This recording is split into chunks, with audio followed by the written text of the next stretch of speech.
우리는 지난 주일에 이신칭의와 함께 이신덕영이라는 새로운 단어를 묵상할 수 있었습니다. 의롭게 되는 것도 믿음으로 말미암습니다. 성령을 받는 것도 믿음으로 말미암습니다. 믿음 없이는 성령을 받을 수도 없고 또한 성령이 없이는 믿을 수도 없습니다. 동시적인 역사이면서 뗄래야 뗄 수 없는 관계죠. 성령님이 없이는 예수 그리스도를 주라 부를 수도 없고 하나님의 자녀된 것을 확신하며 살아갈 수도 없습니다. 그러므로 모든 신자는 성령으로 거듭납니다. 지난주에 우리가 묵상했던 5절 말씀 다시 읽어보겠습니다. 시작.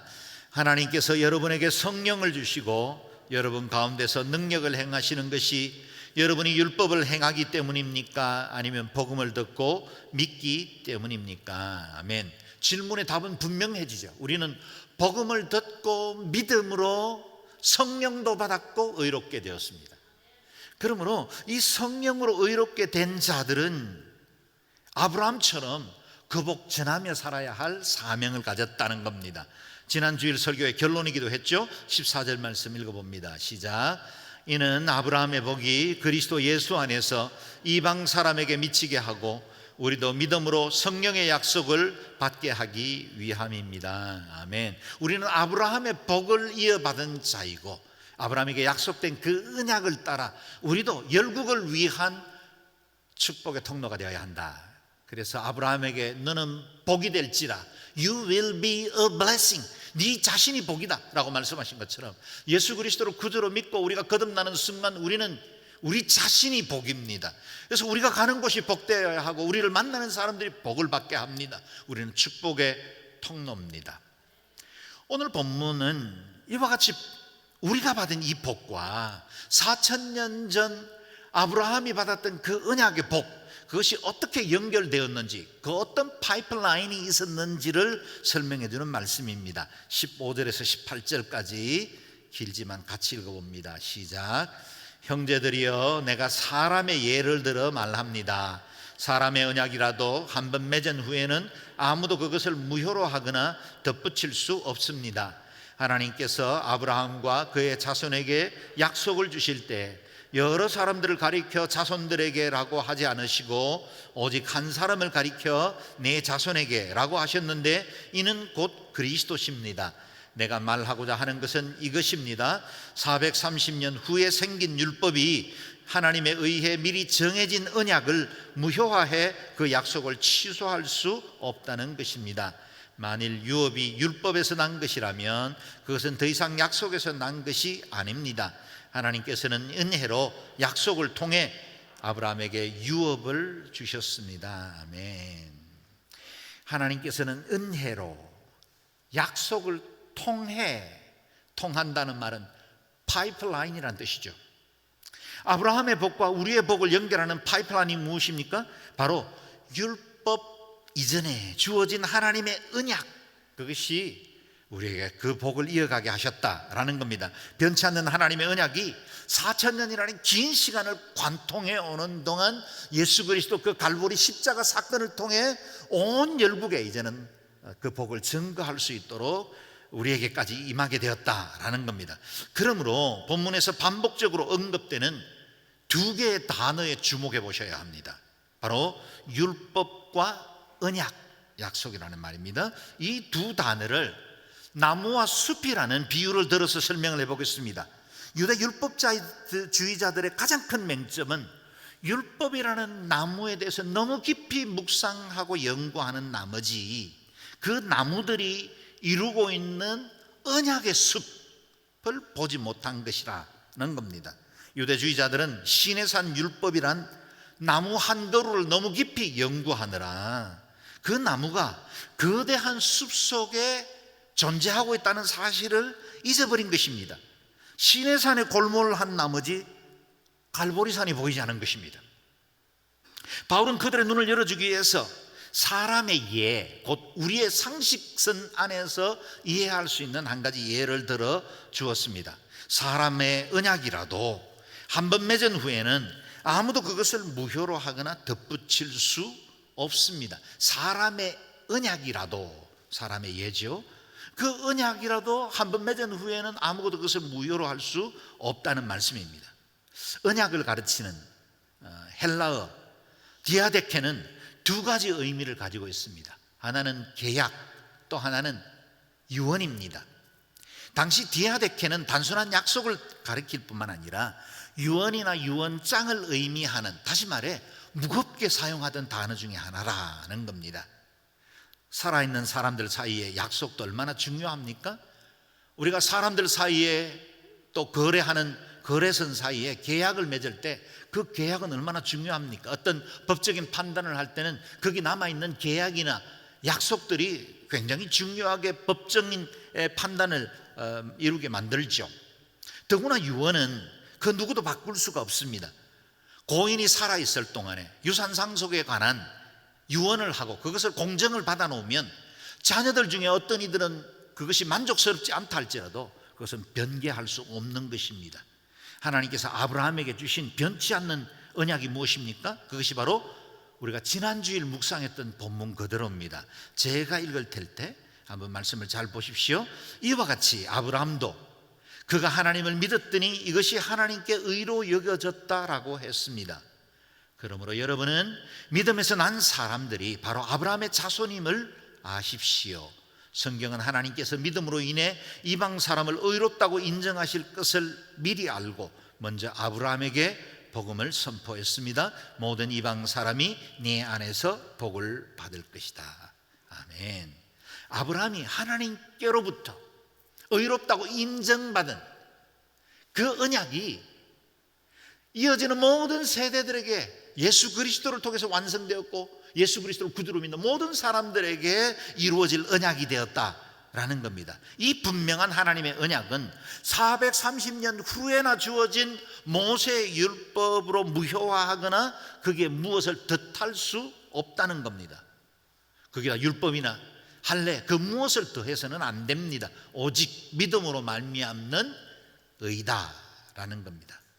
이렇게 믿음으로 의롭게 된 아브라함처럼 모든 이방 사람들도 믿음으로 구원받게 될 것을 언약으로 주신 것입니다. 그 언약이 갈보리 십자가 위에서 완성되었습니다. 그래서 오늘 바울은 오직 한 사람을 가리켜 내 자손에게 라고 하셨는데 이는 곧 그리스도이십니다. 여러분 구약 성경에 주신 그 언약이 집합을 나타내는 복수로 말하지 않고 단수를 사용함으로 한 사람 예수 그리스도에게로 집중하고 있다는 것입니다. 그러므로 구약 성경에 이어지는 450회에 이르는 수많은 예언들이 한 분 예수 그리스도 안에서 성취되었고 그 언약이 성취됨으로 인해서 구약의 모든 율법이 완성되고 이전에 있었던 제사법이 완료되고 그리고 저와 여러분을 향하신 구원의 계획이 온 세상을 향하신 하나님의 뜻이 온전히 이루어지게 되었다라는 겁니다. 그러므로 예수 그리스도께서 다 이루었다 테텔레스타이라고 선언한 그 위에 그 무엇을 더하거나 빼서는 안 됩니다. 오로지 믿음으로 말미암아 구원받습니다. 조금 더 우리가 몇 걸음 물러나 언약의 숲 좀 더 큰 그림을 보겠습니다.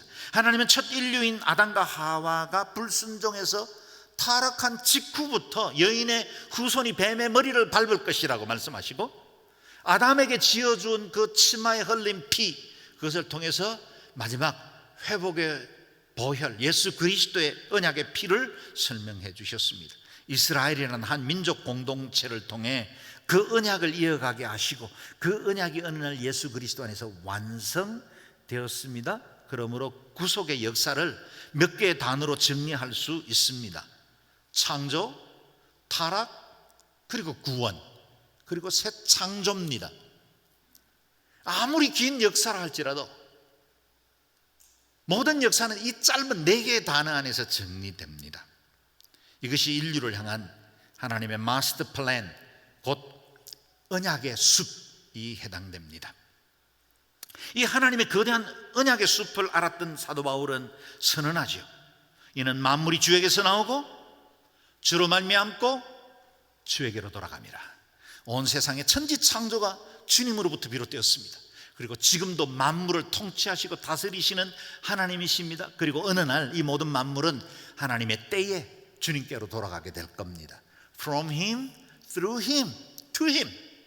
이게 역사관입니다. 저와 여러분의 인생을 설명하는 단 한 절의 말씀이 있다면 바로 이 말씀입니다. 우리는 주께로부터 비롯되었습니다. 주님이 우리를 통치하실 겁니다. 내 인생의 흥망성쇠가 다 주님의 손에 있습니다. 그리고 우리는 어느 날 주께로 돌아가게 될 겁니다. 그 심판날에 주님 앞에 설 때 잘했다, 착하고 충성된 종아 인정받는 저와 여러분 될 수 있기를 바랍니다. 우리의 구원은 하나님께서 주도하십니다. 주권자이신 그분이 열어놓으신 새롭고 산 길이 예수 그리스도십니다. 이렇게 유언적으로 주어진 하나님의 언약은 믿음으로 상속받습니다. 우리는 그 언약의 상속자입니다. 노력해서 받은 것 아닙니다. 내가 쌓아놓은 것, 내 공로, 내 수고로 얻은 것 아닙니다. 거저 주신 하나님의 은혜를 우리는 믿음으로 받아들이기만 하면 됩니다. 즐거운 상상 하나를 해볼까요? 그동안 그리 가깝지도 않았던 어떤 먼 친척이 있었는데 그분이 부자였고 여러분의 이름으로 생각지도 못한 큰 유산을 남겼습니다. 그동안 별로 친분도 없었고 자주 찾아뵌 분도 아닌데 큰 유산을 남겼다는 말이 믿어지지가 않은 거예요. 그래서 변호사가 레터를 써보냈는데도 그분이 그럴 리가 있어, 나하고 무슨 관계가 있다고, 그러면 그 유산 못 받는 겁니다. 그런데 믿음으로 변호사 사무실을 찾아가고 내게 남긴 유산이 어떤 것입니까? 받으면 그게 자기 것이 되는 거예요. 여러분, 예수 그리스도로 인해서 갈보리산에서 이루어진 그 언약이 우리가 아직 연약했고 원수되었고 죄인되었기 때문에 우리는 그 언약을 받아들일 수도 있고 받아들일 만한 자격도 없습니다. 그런데 그리스도께서 날 위해 베푸신 은혜입니다. 믿음으로 받아들이면 됩니다. 우리는 유산을 상속받을 수 있도록 하나님의 은혜가 우리에게 임한 것입니다. 하나님께서는 은혜로 약속을 통해 아브라함에게 유업을 주셨습니다. 전적인 은혜입니다. 유업이 주어져 있습니다. 그 유업은 아브라함의 자손된 우리가 믿음으로 받아들이면 됩니다. 뒤늦게 공로 세우려고 하지 마십시오. 어줍지 않는 인격으로 대가를 치러서 뭔가를 얻어보려고 노력할 필요가 없습니다. 언약으로 주신 유업은 믿음으로 받아들이면 됩니다. 여러분 아십니까? 우리의 삶의 모든 순간도 하나님의 그 선하신 섭리, 언약의 숲 안에 있습니다. 내 눈앞에 일어난 일이 아무리 큰일 같고 대단해 보여도 그것은 그 숲 안에 있는 한 그루의 나무에 불과합니다. 어느 날은 형통하고 잘되고 복받는 나무를 만날 겁니다. 어느 날은 눈물과 아픔, 고난의 긴 여정 중에 만나는 나무도 있을 겁니다. 그러나 그 모든 나무들이 모여 이루는 숲을 볼 수 있어야 합니다. 그래야 나무가 해석이 됩니다. 우리를 향하신 하나님의 계획은 언제나 선하고 아름답습니다. 모든 것이 합력하여 선을 이루게 될 것입니다. 이 모든 과정을 통해 하나님께서 섭리하시고 다스린다는 사실을 우리는 배우게 될 겁니다. 여러분은 지금 숲에 어느쯤 와 계십니까? 앞이 보이지 않습니까? 길을 잃어버렸습니까? 좀 더 걸음을 옮기십시오. 높은 곳에 서서 숲을 바라보면 그제서야 내가 속해 있었던 숲 안에 당한 그 크고 작은 모든 일들이 하나님의 거대한 언약의 숲을 이루어 나가고 있는 과정 중에 하나라는 사실을 깨닫게 됩니다. 그 정상은 어디일까요? 예배입니다. 예배의 정상, 말씀의 정상 위에 서면 모든 것이 합력해서 선을 이루어 가시는 그 하나님의 신실하신 뜻을 깨달아 알 수 있습니다. 이 모든 것 모자이크처럼 어울려서 하나님의 아름다운 작품을 이루어가고 있다는 사실을 깨닫게 될 것입니다. 우리는 지난 2년 가까운 시간 동안 팬데믹으로 인해서 공동체적으로도 개인적으로 큰 어려움을 겪었습니다.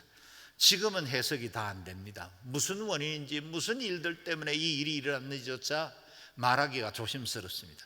그러나 우리는 조금씩 그 숲을 벗어나고 있고 좀 더 높은 위치에 이르게 되었습니다. 어느 날 우리가 사슴이 그 발을 높은 곳에 둔 것처럼 우리가 그 모든 것들을 해석하고 과거를 이해할 수 있는 날들이 오게 될 겁니다. 단지 오늘 우리에게 주어진 이 걸음이 비록 완전하진 않더라도 모든 게 다 이해되진 않더라도 최선을 다해서 한 걸음씩 걸어가다 보면 하나님의 어느 날 우리를 높은 곳에 세우셔서 우리 인생을 향하신 하나님의 선한 뜻을 보여주실 줄로 믿습니다. 그렇다면 우리에게 이런 궁금함이 생길 수 있습니다. 만약 율법이 한 그루 나무에 불과하다면 왜 하나님은 그 율법이란 나무를 이스라엘 백성들에게 주셨을까요? 하는 겁니다. 19절에서 25절인데요 본문이 깁니다. 여러분은 24절 25절을 저와 같이 읽고요, 그전엔 제가 읽을 때 말씀을 자세히 보시면 좋겠습니다. 그러면 율법은 무엇입니까? 율법은 약속된 자손이 오시기까지 죄 때문에 더한 것입니다. 이 율법은 천사들을 통해 한 중보자의 손으로 주어졌습니다.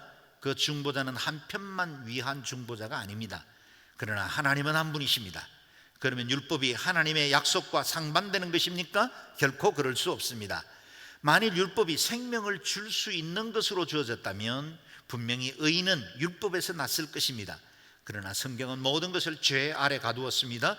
이는 믿는 사람들에게 예수 그리스도를 믿는 믿음에 근거한 약속을 주시기 위함입니다. 믿음이 오기 전에는 우리가 율법 아래 매여 장차 계시될 믿음의 때까지 갇혀 있었습니다. 함께 읽을까요? 그래서 율법은 그리스도의 때까지 우리를 인도하는 선생이 됐습니다. 이는 우리로 하여금 믿음으로 의롭다고 인정받게 하려는 것입니다. 그러나 이제는 믿음이 왔으므로 우리는 더 이상 율법이라는 선생 아래 있지 않습니다. 아멘. 바울은 갈라디아 성도들이 궁금해 할 만한 질문을 스스로 던지고 또 그 질문에 대해서 스스로 답하고 있습니다. 묻습니다. 율법은 무엇입니까? 율법에 관한 두 가지 사실을 오늘 본문은 분명히 설명하고 있습니다. 첫째는 율법의 한시적인 역할입니다. 율법의 역할은 약속된 자손이 오시기까지 한시적으로 주어진 것입니다. 유통기한이 분명한 제품이란 뜻입니다. 약속된 자손이 누구십니까? 예수 그리스도입니다. 23절, 믿음이 오기 전에는 우리가 율법 아래 매여 장차 계시될 믿음의 때까지 갇혀 있었습니다. 믿음으로 의롭게 된다는 이 진리가 드러나기 전까지는 때가 차서 여인의 후손에서 예수 그리스도가 나타나시고 그 그리스도를 믿는 모든 사람들에게 주어지는 구원이 모든 사람들에게 기쁜 소식으로 전해지기 전까지는 이 땅에 모든 존재하는 사람들은 다 율법에 매여 있었다, 갇혀 있었다라는 겁니다. 그래서 성경은 모든 것을 죄 아래 가두었습니다. 성경 말씀대로 모든 사람이 죄를 범하였습니다. 율법으로는 의롭다 인정받을 만한 사람이 없었습니다. 로마서 1장과 2장 3장 전반부에 말하는 것처럼 자연인들도 죄인입니다. 유대인들도 죄인입니다. 양심 따라 산다고 말하는 사람들도 죄인입니다. 모든 사람들이 다 죄를 범했습니다. 성경의 말씀 아래 모든 사람들은 죄인의 상태로 가두어져 있었습니다. 그런데 때가 차서 그리스도가 오신 이후에는 율법이 인도하는 선생이 되어 죄인들을 그리스도께로 이끌어오게 되었다는 겁니다. 오늘 본문에는 인도하는 선생이라 그렇게 표현하고 있는데 개역 개정 번역에는 초등교사로, 우리 옛날 성경에는 개역 성경이죠, 몽학 선생으로 번역되어 있습니다. 이 가디언이라는 이 말은 헬라어로 파이다고고스입니다. 주인의 자녀를 돌보는 노예를 가리키는 말입니다. 보통 6세에서 16세 정도, 아직 성년이 되기 전까지 가정의 여러 학습과 교육을 위해서 자녀들에게 맡겨진 개인 교사 노예였습니다.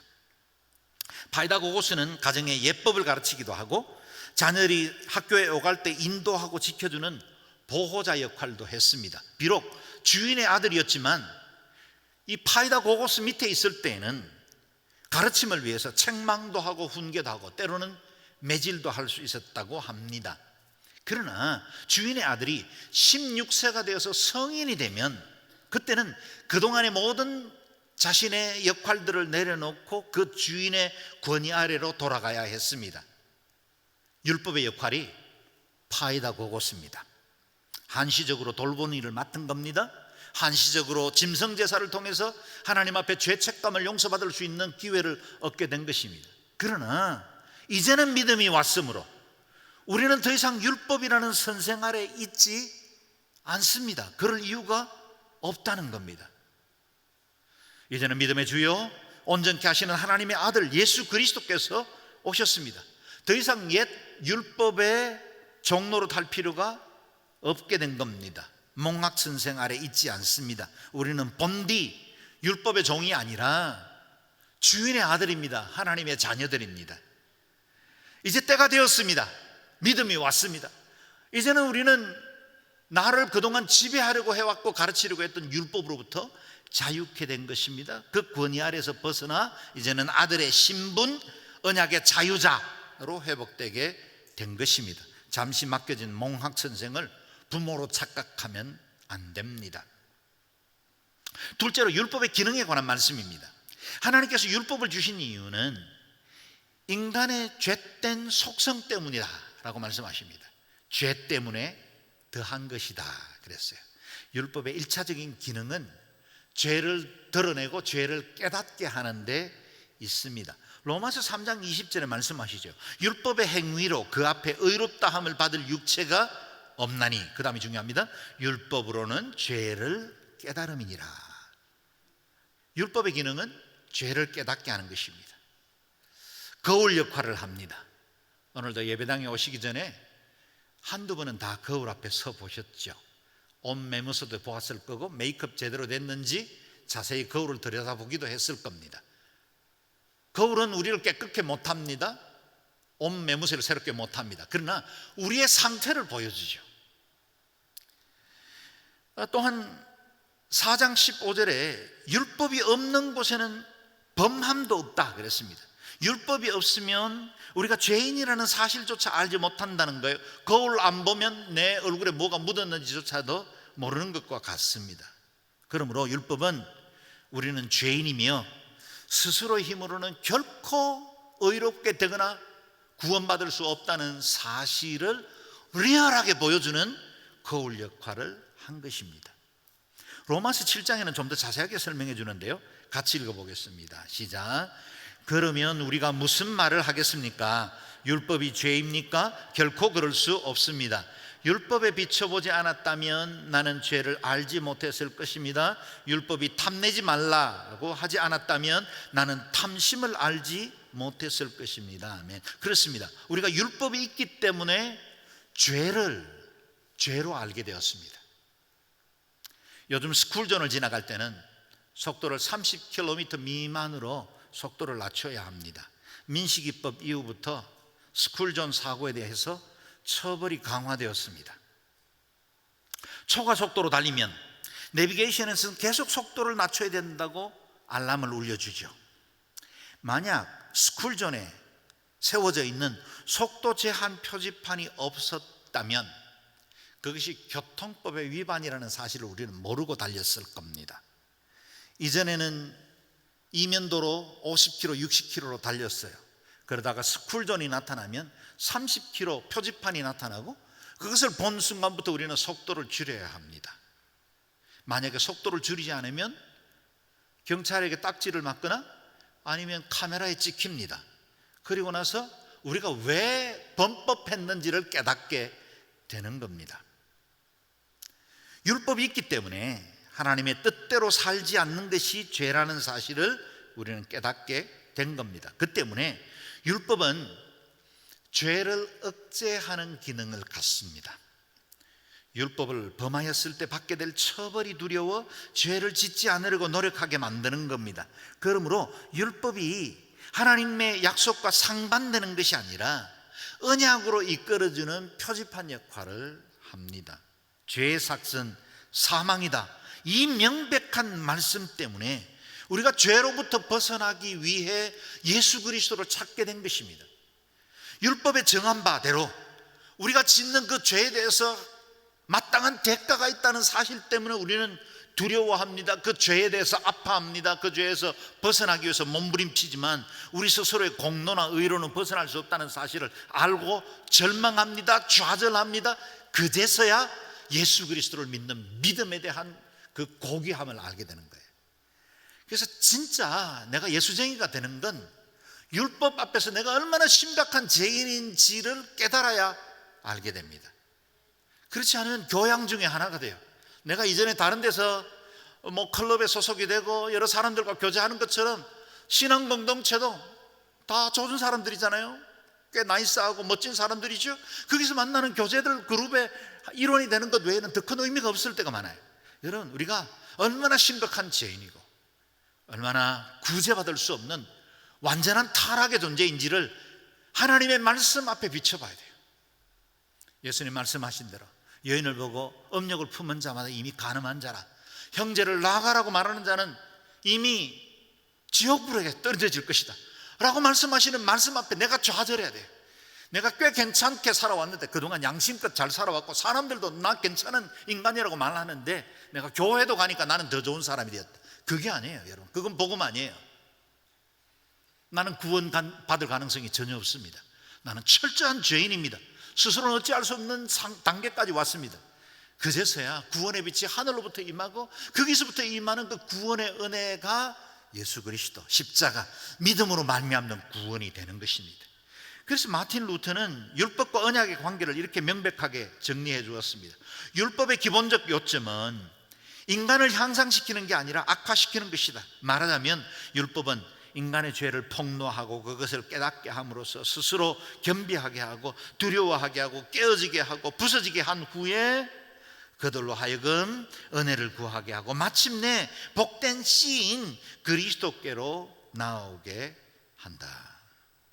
율법은 우리가 그리스도가 절대적으로 필요하다는 사실을 깨닫게 해주는 몽학선생이 되었습니다. 우리가 하나님의 은혜 외에는 아무런 소망이 없다는 사실을 절박하게 깨달을수록 우리가 받은 은혜가 얼마나 큰지를 더 감격하게 될 것입니다. 그렇다면 이 율법은 어떤 과정을 통해서 우리에게 주어졌습니까? 오늘 본문에 보면 이 율법은 천사들을 통해 한 중보자의 손으로 주어졌다라고 말합니다. 율법은 두 단계를 거쳤습니다. 천사를 통해 시내산에 올라갔을 때 하나님이 천사를 통해, 그리고 중보자 역할을 하고 있는 모세에게 주어졌습니다. 모세가 그 율법을 이스라엘 백성들에게 전한 거죠. 두 단계가 거쳤습니다. 그러나 언약은 하나님이 직접 아브라함에게 나타나 아브라함의 믿음을 보시고 의로 여겨주셨습니다. 율법은 언제나 단계, 과정, 절차 요구합니다. 그러나 은혜는 항상 우리에게 은혜의 보좌를 활짝 펴시고 열려있는 길로 우리를 이끌어 가십니다. 뿐만 아니라 중보자 모세가 전해준 율법의 역할은 일방적이지 않고 쌍방적이라 그랬습니다. 중보자의 역할이 양쪽을 중재하는 역할이죠. 그래서 쌍무계약이라 그렇게 부를 수 있습니다. 서로에게 의무가 부여되었습니다. 백성들은 하나님께서 주신 계명을 잘 지킬 의무가 있고, 하나님은 계명을 지킨 백성들에게 복을 줄 의무가 있습니다. 쌍무계약입니다. 그런데 하나님의 언약은 일방적으로 주어진 것입니다. 편무계약입니다. 이는 믿는 사람들에게 예수 그리스도를 믿는 믿음에 근거한 약속을 주기 위함입니다. 그저 믿었다는 사실 하나 때문에 하나님 우리를 자녀 삼아주시고 구원을 베풀어 주시고 우리를 영원한 하나님의 친백성 삼아주셨고 또 영원토록 우리와 동행한다 약속해 주신 것입니다. 공로 없이 은혜만 받은 것입니다. 우리가 아직 죄인 되었을 때 약속된 자손 예수 그리스도를 보내주심으로 우리를 향하신 하나님의 사랑을 확정해 주셨습니다. 편무적인 사랑이었습니다. 독생자를 보내셨고 우리를 위해 전적인 은혜를 베풀어 주신 것입니다. 전적으로 정리하면 이렇습니다. 율법이 쌍무적 계약이라면 언약은 편무적 계약, 하나님의 일방적인 은혜로 베풀어 주신 계약이다라는 겁니다. 지금 우리는 이 언약을 받아 하나님의 일방적인 은혜를 받았고 하나님의 자녀되는 특권을 누리게 되었습니다. 이 같은 은혜를 받은 사람들, 저와 여러분, 그들은 율법의 종이 아니라 하나님의 자녀가 된 것입니다. 하나님의 자녀가 된 자들의 세 가지 축복입니다. 26절에서 29절 같이 읽어봅니다. 시작. 여러분은 모두 그리스도 예수 안에서 믿음으로 하나님의 아들들이 됐습니다. 그리스도와 합해 세례를 받은 사람은 모두 그리스도로 옷 입기 때문입니다. 유대 사람도 없고 그리스 사람도 없고 종도 없고 자유인도 없고 남자도 없고 여자도 없습니다. 여러분 모두는 그리스도 예수 안에서 하나이기 때문입니다.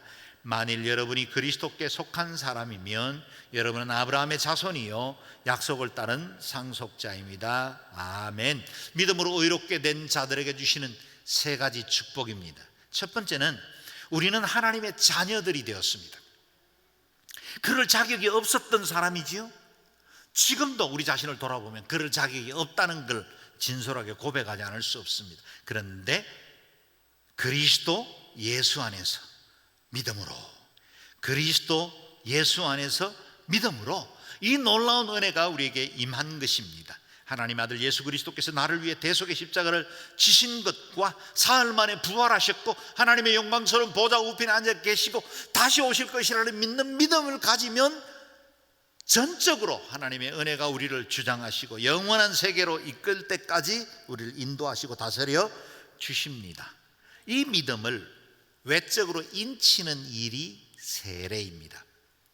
우리는 그리스도의 죽음과 합하여 세례를 받음으로 그리스도의 의로 옷 입게 되었습니다. 그저 받은 은혜, 일방적으로 베풀어진 사랑이죠. 두 번째, 우리는 하나님 안에서 한 가족이 되었습니다. 십자가 안에는 모든 차별과 모든 구분이 다 사라집니다. 유대인도 이방인도 종이나 자유인도 남자나 여자도 없습니다. 한 가지밖에 없습니다. 구원의 길은 예수 그리스도를 믿는 믿음으로 이루어집니다. 이방인들도 예수를 믿어야 구원받습니다. 유대인들도 예수 믿어야 구원받습니다. 남자라고 좀 더 나은 특권 가진 것 아닙니다. 여자에게도 똑같이 임했습니다. 헬라인이든 야만인이든 모든 사람들은 예수 그리스도를 믿는 믿음으로 구원받았다는 점에서 아브라함의 자손이 되었고 모든 사람들은 동일한 한 가족이 된 것입니다. 세 번째, 우리는 믿음으로 언약의 상속자가 되었습니다. 이전에는 이스라엘이라는 혈통으로 모든 사람들은 약속의 상속자가 되는 줄로 알았습니다. 그러나 그리스도께서 오신 이후, 예수 그리스도의 십자가 이후 믿음으로 구원받은 모든 사람들은 약속의 상속자가 되었습니다. 하나님의 자녀임을 확신하며 살아도 좋습니다. 눈물도 아픔도 거짓도 두려움도 없는 천국이 저와 여러분에게 상속되었습니다. 믿음으로 받으시면 됩니다. 어깨 펴고 사셔도 괜찮습니다. 땅에서 일어나는 크고 작은 일들 때문에 때로는 마음 상하고 우울해질 때도 없지 않겠지만, 그러나 저와 여러분 하나님의 자녀입니다. 그리스도 안에서 한 가족이 되었습니다. 영원한 나라 상속자가 되었습니다. 믿음으로 끝까지 승리하는 하나님의 백성들 되시기를 주의 이름으로 축원합니다. 아멘. 기도하겠습니다. 존귀하신 하나님, 우리를 율법의 종이 아니라 하나님의 자녀 삼아 주신 것 감사합니다. 우리에게 영원한 천국을 상속해 주시고 그리스도 안에서 이와 같이 좋은 믿음의 성도들과 함께 하나 되어 천성을 향해 믿음의 공동체 이룰 수 있도록 은혜 베풀어 주신 것 감사합니다. 서로 사랑하고 귀히 여기며 한 마음으로 진리 가운데 서서 이 땅 살아가는 모든 날 동안 진리 위에 견고히 있어서 하나님의 뜻 드러내는 언약의 후손들 되게 도와 주옵소서. 감사드리옵고 예수님 존귀하신 이름으로 기도드리옵나이다. 아멘.